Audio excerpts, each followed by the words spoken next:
Assalamualaikum and good morning to all my friends. We are from Group Riskminer. We're presenting on our investigation of 7-Eleven Malaysia's Police Berhad.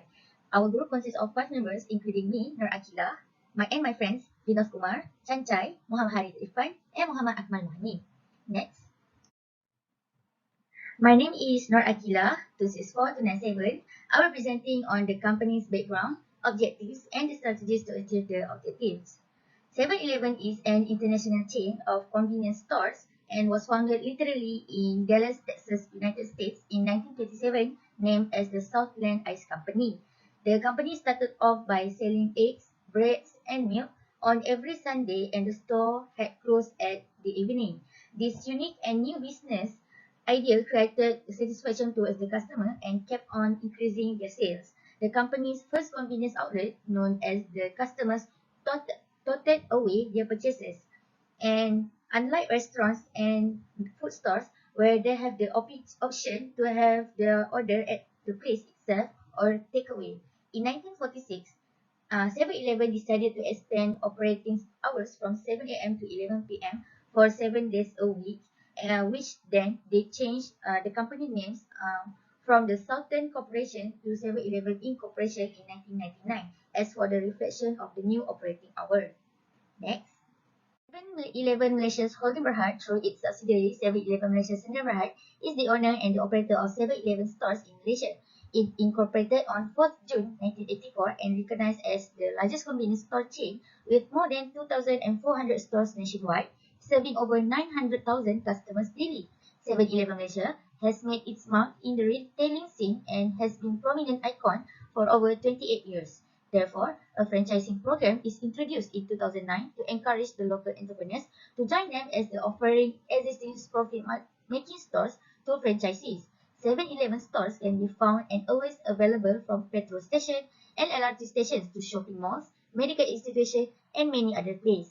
Aside from offering food and beverage, for example, Slurpee and Big Gulp Fountain soft drink, 7-Eleven also provides of a variety of services for the convenience of the customers, such as bill payment services, reload service for touch and go cards and mobile phone, ATM machines, and many else. All the items placed and sold in 7-Eleven are certified with halal certification and logo, as the quality of the item is guaranteed, since those items will need to undergo a quality control process and procedure to ensure its tastefulness and freshness before being sold to the customer, and the satisfaction of the customer is maximized. Next.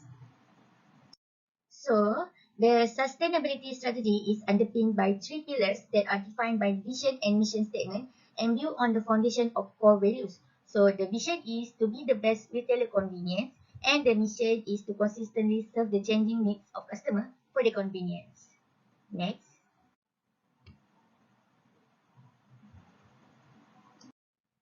Short-term objectives. There are 4 core values for 7-Eleven, which are understand, simplify, solve, and connect. So for the understand, 7-Eleven are seeking to understand the needs of stakeholders and the company to make the best decision. Second, simplify. 7-Eleven are working towards making things convenient for the people to increase the effectiveness of their solution. Next, solve. The 7-Eleven will find ways to resolve any issues that prevent them from delivering the value to those they serve. And lastly, connect. 7-Eleven communicate to manage people's expectations in the most effective manner. Next. For the long-term objective, in the long run, 7-Eleven has came up with 4 long-term objectives that consist of economic, social, digital, or IT relation, and the national objectives. So, 7-Eleven will continue to generate their profit by enhance the creation of customers and regular innovation in economic long run, while in social objectives, 7-Eleven wants to fulfill the needs and interests of community and society as a whole by ensuring the quality of product supply. In addition, 7-Eleven also provide the customer with the convenience to get foods and beverages easily. For digital or IT relation objective, 7-Eleven has to closely engage with the customers, society, and potential investors digitally, as these roles can increase the exposure and profit related in the company itself.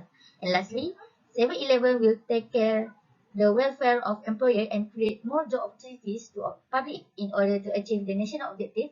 And when we create jobs, It doesn't only allow us to develop more individually, but it can also benefit the country's economy by uplifting the private sector. Next. For the strategies of 7-Eleven in achieving those objectives, 7-Eleven Malaysia Holdings Berhad delivered a record performance as the largest convenience store operator in Malaysia. To be the best retailer of convenience, 7-Eleven set to grow their operating income by focusing on customer while continuously engaging and developing employees. 7-Eleven outlined several settings and strategies in order to achieve the objectives, which are to improve the assortment, supply chain, drive operational excellence, grow and improve store base, digitally enable the organization, engage and develop their grades.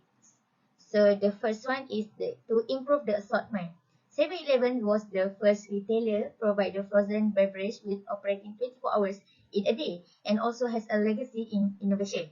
By understanding the consumer strengths, focus on high value product development, offerings exciting and give the customers what they request, it potentially can provide more innovation and differentiated product and services to the customer.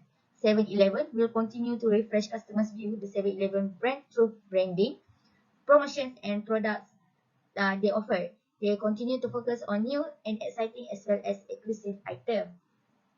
For the supply chain is at the core of the company, and 7-Eleven is constantly working to improve efficiencies and optimize logistics to ensure consistent fulfillment to the stores and cut down the cost in generating the income.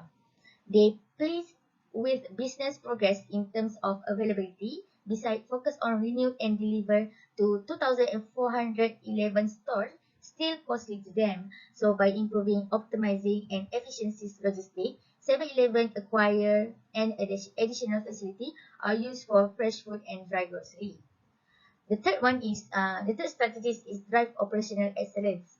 7-Eleven will ensure to provide the right assistance and lasting consumer experience as customers are the reasons for them continue to work on customer service. In addition, 7-Eleven has conducted customer service training programs by monitor it through mystery shopper outreach. Furthermore, 7-Eleven focus on the reduction of shrinkages and overtime spent by paying attention on cost efficiency area. The fourth strategy to achieve the objective is grow and improve the store base. 7-Eleven always keeps the store portfolio updated and such will continue to refurbish stores. In the process, they are also add new categories and formats by exploring new concepts and models. Meanwhile, 7-Eleven continues to carry out an action on eliminating underperforming stores and improving profitability in each store. The fifth strategy is digitally enable the organization. 7-Eleven hiring among several digital professionals in 2019 indicate the company interest in there and dedication to digitalizing its business operation. They also have hired AWS to help them migrate their data center to the cloud. 7-Eleven is continue to evaluate its digital strategy and investment in order to better understand their customers and satisfy consumers' demand throughout the use of cutting-edge technology. And lastly, engage and develop their cliques. So 7-Eleven focus on human resource development by participating in structured program, on-the-job training and workshop. 7-Eleven seized control of the network by using programs established in United States and Japan, as well as ensuring of best practices in Japan, Taiwan, and Thailand by dispatching a number of colleagues to those countries prior to the outbreak of the COVID-19 pandemic. So that's all from me. My friend will continue next. Thank you. Hello everyone, I am Kumar and my matrix number is 264315. So I would like to further this presentation on the corporate governance of the company. So for 7-Eleven Malaysia company, the company takes into consideration the Malaysian Code of Corporate Governance (MCCG) and establishes three principles. The company comply with MCCG 2017 in terms of board composition and responsibility, accountability and audit, where the 7-Eleven company has established an audit committee and also the integrity in corporate reporting and the decency of the relationship with the stakeholders, where the shareholders can have an access on any information through the company's website. This is to ensure the transparency in the relationship between them. All board members are accountable for charting the strategic direction towards sound corporate governance. The directors are responsible to promote sound corporate governance within the group, working together with senior management in fostering a sound corporate culture which fortifies prudent, ethical, and professional behavior at all levels of business operations. The Code of Conduct and Ethics outlines the expected standards of behavior for the employees with respect to corporate governance and ethical principles. So, there are established three principles. The first principle is board leadership and effectiveness. The first part is board responsibilities. It is establishing clear roles and responsibilities of the board. It comprises the board of directors, chairman of the board, qualified company secretaries, and executive directors. Demarcation of responsibilities. It is mainly about the board charter.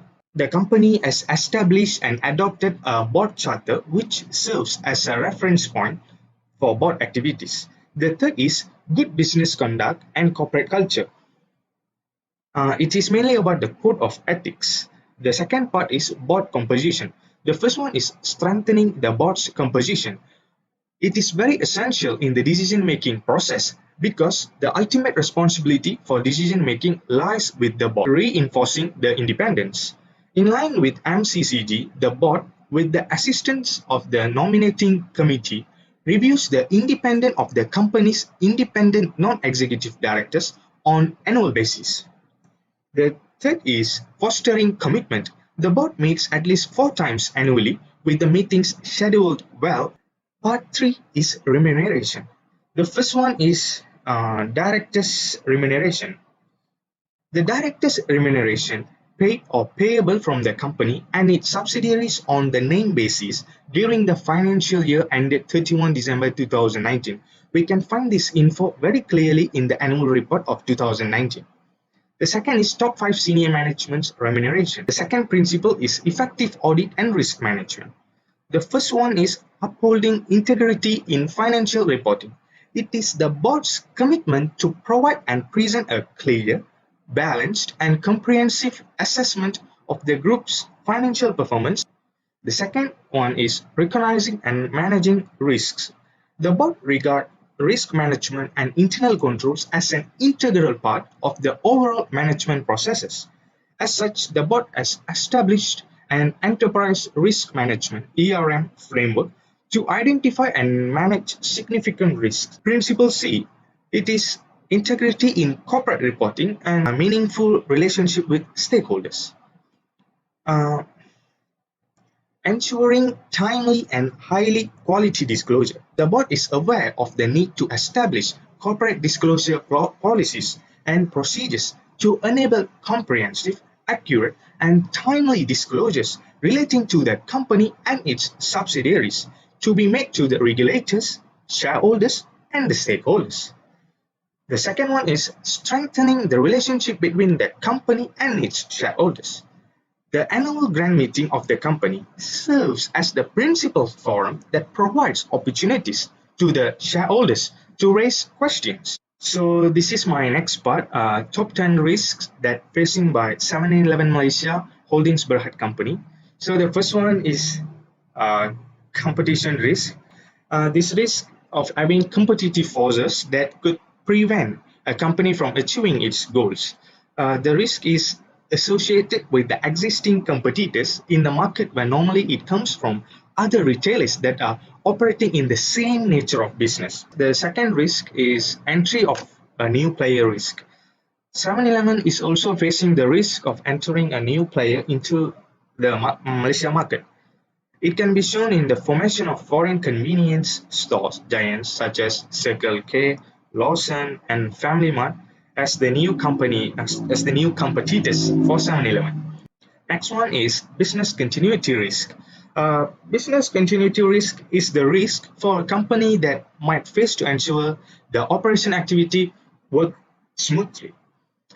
Ensuring the continuity of business should be considered as a vital matter. Then operational risk, a risk due to an uncertainties and hazards faced by the company, like 7-Eleven when carrying their business activities in certain field or industry. It depends on how the operations within 7-Eleven are done, not just what is created or inherent within an industry. Furthermore, cybersecurity risk, as 7-Eleven in Malaysia has intention or initiatives to use Android-handled devices in their store. So the cybersecurity risk arising due to inappropriate handling of personal and sensitive personal data of customers or employees, which may impact privacy of the individual. Mm, We continue on the credit risk. The risk of potential loss happening on an outstanding financial instrument if there is a counterparty failing to settle its obligation. For 7-Eleven, the risk arises mainly from sundry receivables. Furthermore, the strategic risk, when a business does not operate in line with the business model or plan, is called strategic risk. When 7-Eleven failed to compliance with business model that has been set out, its strategy becomes less effective over the time and may be unable to achieve its predefined goals. After that, digital transformation risk. Many business operations and internal process of companies are becoming more digitalized to increase business competitiveness, change of customer demand and behavior. Thus, it has created a risk to the 7-Eleven. To move business activities of 7-Eleven to digitalization, its adherence to statutory requirements including technology laws, sectoral laws, and regulations in Malaysia. Next is product quality control risk. Product quality control risk is the risk that quality of products provided may reduce, such as served expired food, even if it is in good condition. The last one is personal and labor risk. It is about the risk that might happen to or from the employees and affect the company, such as resignation of employees due to availability of match. 7-Eleven is a convenience store which operates 24 hours per day. To motivate the employees who work at extraordinary time is very challenging for the company. Not everyone is willing to work at the required time. So these are the top 10 significant risks that faced by the 7-Eleven Malaysia Holding Berhad company. Thank you for your attention, and my fellow friend will continue this presentation. Hi, my name is Shanshai anak lelaki iPhone, metric number 264637. So next, I'll proceed the presentation with the risk matrix as shown in the slide. Risk matrix is used to assess the likelihood against the consequences severity. So here, we rank the 10 identified risks based on this priority. The critical risk is the competition risk, which rank number 1, where the consequences and the likelihood are both high. Next is cybersecurity risk, credit risk, strategic risk, followed by digital transformation risk. All these fall within the moderate risk zone, which is yellow in color. Then product quality control risk and the personnel and labor risk rank as low risk zone. Okay, so now the company's risk appetite, risk management structure, and risk management framework. Based on the annual report of 7-Eleven Malaysia Holding Berhad, the risk management process consists of two main components, which are risk management and internal control. Also, in the report, it mentioned that the board established an enterprise risk management ERM framework, as it will allow the company to manage the risk within its risk appetite. Okay, what is risk appetite? Risk appetite is the level of risk that an organization is prepared to accept in pursuing its objective before an action is needed to reduce the risk. It can be classified as low, medium, and high risk appetite. If the risk appetite is low, that means the acceptability of the risk is high, vice versa. Okay, let's say the risk appetite is high, so that means the acceptability of the risk is low. Next, the acceptability of the 10 risks. So first one is the competition risk. The risk appetite is high, so the acceptability of the risk is low. So here it mentioned that being the largest convenience store in Malaysia makes them less vulnerable to other stores, but there are still some large companies like Family Mart to keep an eye on. Second one, entry of new player risk. So the risk appetite is medium, then it has moderate acceptability of the risk. Next, business continuity. Same as the previous one, entry of new player risk. It has medium risk appetite, so it has the moderate acceptability of the risk. So the fourth one is operational risk. The risk appetite of this operational risk is low, so the acceptability of the operational risk is high. Next, cybersecurity risk. For this one, the risk appetite is high, so the acceptability of the risk is low. So as we can see in the description, 7-Eleven in Malaysia has intentions or initiative to use Android handheld devices in store. Cybersecurity risks arise due to inappropriate handling of personal and sensitive personal data of customers or employees, which may impact privacy of the individual. Next, credit risk. The risk appetite is medium and it has moderate acceptability of the risk. So yeah, the following risk is strategic risk, same as previous one. It has medium risk appetite and the acceptability is moderate. For digital transformation risk, the risk appetite is low and it has high acceptability. So the business operation and internal processes have become more digitized to increase business competitiveness that has created a risk to 7-Eleven. So now the product quality control risk. The declining quality of products may affect the operating result and the financial position of 7-Eleven. It means it has the risk appetite of at a medium level and the acceptability of the risk is moderate. The last one is personnel and labor risk. It has medium risk appetite and moderate acceptability of the risk. So that's all for me. Thank you.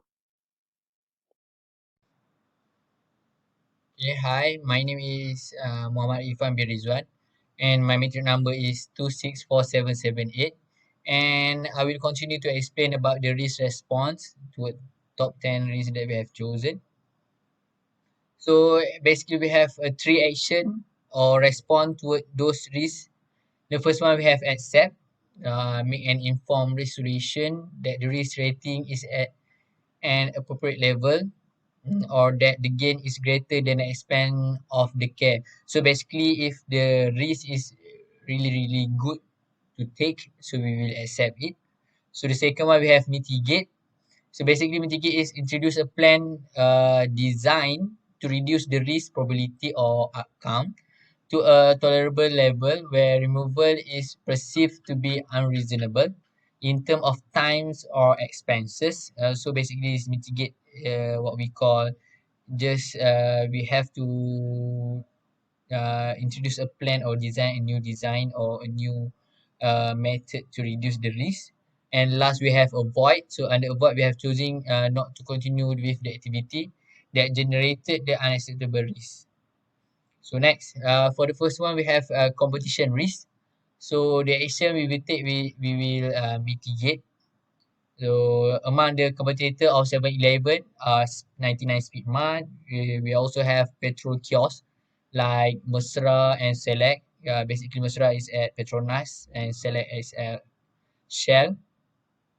So in order to stay competitive with the other competitors, 7-Eleven need to be more creative and innovative to stay in the market. So next, we have entry of new player. So the action we have, we will mitigate. So apart from competitors, beside Mesra and Select, the presence of new players also will slightly affect the firm. Although the opposition is not tough as the existing competitors in the barrier, and difficulty is penetrating and retention in industry is not easy. So, but 7-Eleven acknowledge it and adapt good change. So for the third one, we have business continuity risk. So same, we will the action we will take, we will mitigate it. going concern had been the utmost need in each firm. So the 7-Eleven continuity risk could be in terms of physical branch. So next I will continue with operational risk. If there is operational risk, we will the action we will take is mitigate. So any loss resulting from in a inadequate or failed internal processes system, human mistake and bankruptcy or internal external event will which prevent the smooth operating of 7-Eleven. So next, we have cyber security risk.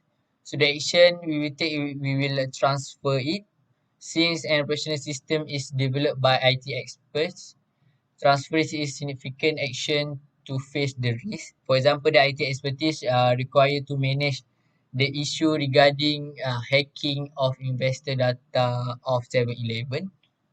So next, we have credit risk. The action we take, we will mitigate. 7-Eleven has mitigated the credit risk by increasing the credit rate of borrowing. A high rate may reduce the number of borrower. At the same time, we could overcome the loss might be happen because of bad debt. So next, we have also have a strategic risk. In the action, we will accept it. And strategic risk require awareness of each level of organization as it exposed to the prevention in working on objective either from internal or external.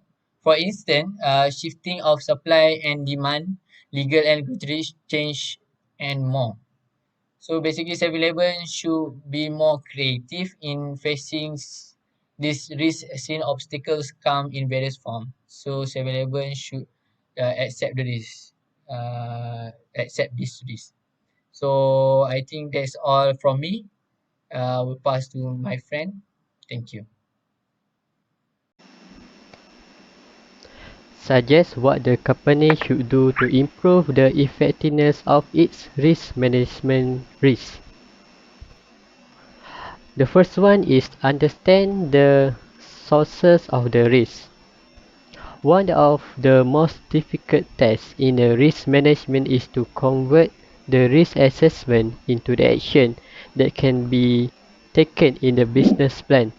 Usually, 7-Elevens do know how to resolve major risks based on the risk assessment shown on the traditional two-dimensional chart. If the risk scenario used in the risk assessment are clearly defined, they will have either. The second one is understanding the assumption underlying the strategy. Based on the executive undergoing a risk assessment process should consider how the organization strategies and risk approach work together and how they drive the behavior of the entire organization when determining business goals, allocating resources, and making key decisions. The board and executive must ask the question to understand the risk management concept for their own goods for the company. The, the third one is reduce the dangers of risk of group thinking. The risk assessment process should encourage open and active dialogue between key management personnel and stockholders to identify and evaluate opportunity and risk.